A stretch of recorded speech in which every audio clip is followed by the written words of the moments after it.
जान कहते हैं, हम अपनी जान के दुश्मन को अपनी जान कहते हैं। मोहब्बत की इसी मिट्टी को हिंदुस्तान कहते हैं, हिंदुस्तान कहते हैं।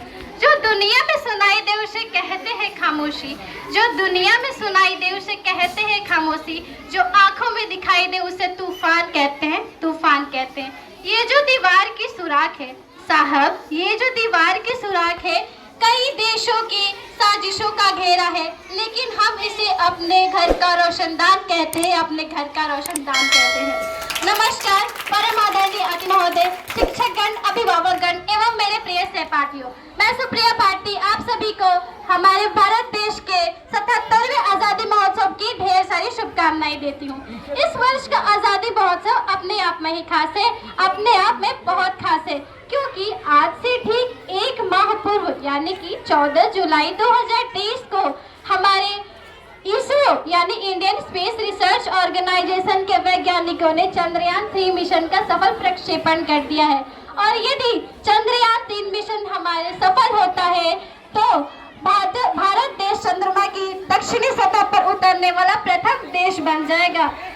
न पूछो जमाने से कि क्या हमारी कहानी है, न पूछो जमाने से कि क्या हमारी कहानी है, हमारी तो पहचान यही है कि हम हिंदुस्तानी हैं, हम हिंदुस्तानी हैं। आजादी के बाद हमारे देश ने हर क्षेत्र में भारी मात्रा में प्रगति की है।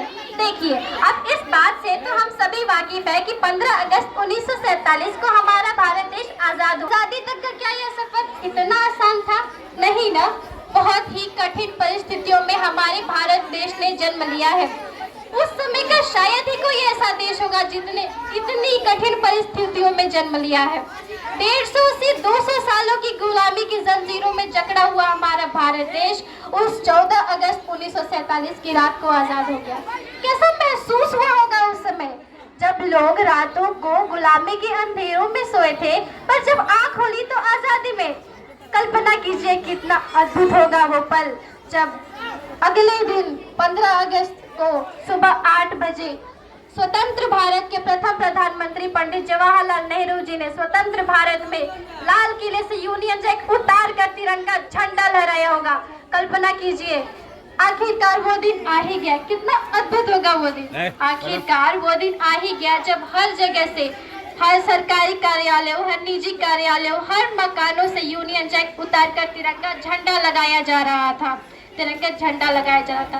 आखिर ब्रिटिश साम्राज्य का अंत हुआ, आखिरकार ब्रिटिश साम्राज्य का अंत हुआ और शंखनाद हुआ एक नए सफर का, हमारे भारत देश का, हमारे स्वतंत्र भारत देश का।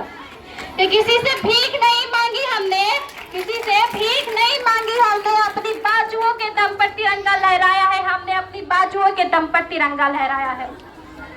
स्वतंत्र भारत के प्रथम प्रधानमंत्री माननीय श्री पंडित जवाहरलाल नेहरू जी ने संविधान सभा में उस रात 14 अगस्त की रात को संविधान सभा में एक भाषण दिया था, जो आज के समय में एक ऐतिहासिक भाषण है, जिसका नाम था ट्रस्ट विद डेस्टिनी, जिसमें वो कहते हैं कि the stroke of this midnight hour and the whole world sleep but India will awake and fed up, जिसका अर्थ है कि आज रात जब पूरी दुनिया सो रही होगी तो हमारा भारत देश नए जीवन, उज्जवल भविष्य और स्वतंत्रता की शुरुआत करेगा। उस दिन से लेकर आज तक हमारे भारत देश ने कई कठिनाइयों, आक्रमण से लेकर देश विभाजन से हर कठिनाइयों का सामना इकट्ठा होकर अच्छे से किया है, एकजुट होकर किया है। आज हमारा भारत देश स्वतंत्र है। क्यों? क्योंकि हम सब ने उस समय में ब्रिटिशर्स का सामना एकजुट होकर किया था।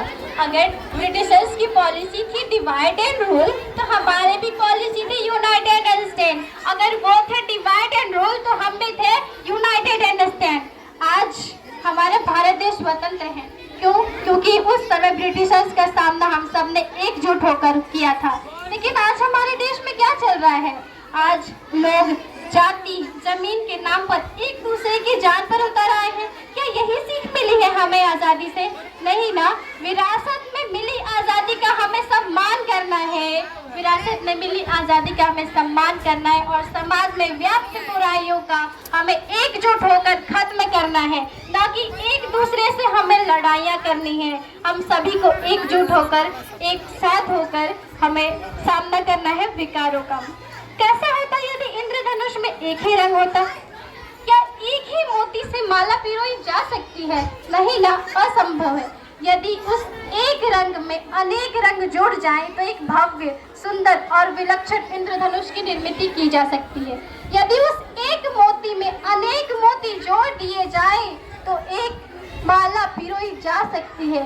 ठीक इसी प्रकार से यदि हम सभी एकजुट होकर सामना करें विकारों का, तो हमें पूर्ण विश्वास है कि हमारा देश जल्द ही बुलंदियों को छुएगा, आसमान की बुलंदियों को छुएगा। हमें मैं, आप और हम सब अलग ना होकर एक हैं, क्योंकि हम सब भारतीय हैं। हमें बड़े बड़े फैसले नहीं लेने हैं, छोटी छोटी कोशिशें करनी है जिससे कि हमारा देश सुधर सके, जो भी थोड़ी थोड़ी गलतियां हैं वो सुधर सके। और मैं, आप और हम सब अलग ना होकर एक हैं, क्योंकि हम सभी भारतीय हैं, हम सभी भारतीय हैं। अटल बिहारी वाजपेयी जी कहा करते थे कि भारत केवल एक भूमि का टुकड़ा नहीं है, भारत केवल एक भूमि का टुकड़ा नहीं है।